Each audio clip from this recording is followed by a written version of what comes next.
In our next tutorial for Photoshop, let's create a great lens flare effect for our photos. Of course, you could use the lens flare effect in Photoshop, but it usually comes out pretty cheaply made and poorly well done. We'll go make our own effect and have it look great and professional. So we'll take our image of a sunset in the back here and add a new layer to the scene. Then we'll take a brush and make sure the hardness is set to 0, the size to about 300, and then we'll change the color of our brush to white.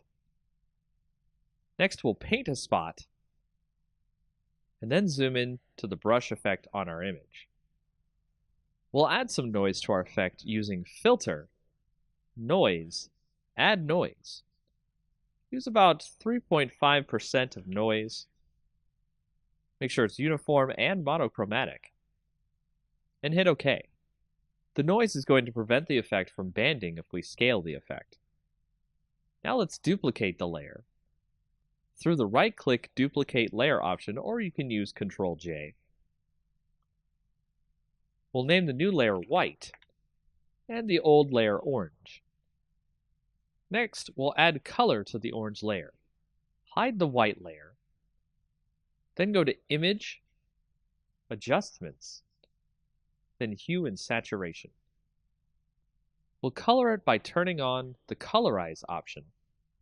Move the hue over to a nice orange, and the saturation near 100%. You can make it a little lighter or darker if you'd like. Now we'll set the orange layer to a blend mode of screen. Then we'll set the white layer to a blend of linear dodge add. With the orange layer, we're going to free transform. Draw out our orange layer a bit, making sure that the link is selected to keep the ratio. Commit the changes. We'll select both layers, and we can drag it wherever we want.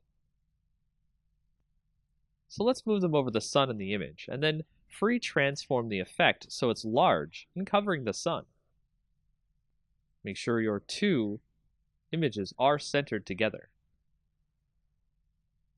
Now we have our lens flare effect.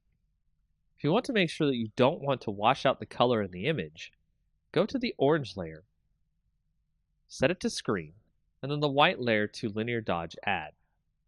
Change the opacity of the orange layer down to 50% or so. With the white layer, we're doing the trick here, which is the fill opacity rather than the actual opacity.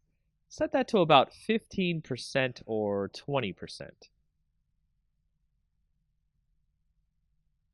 You can play with the opacity and fill layer here, and also do some transforming and stretching the lens flare effect to hit more parts of the photo. This is a very quick and easy way to generate a lens flare that you have full control over the way it looks on your image.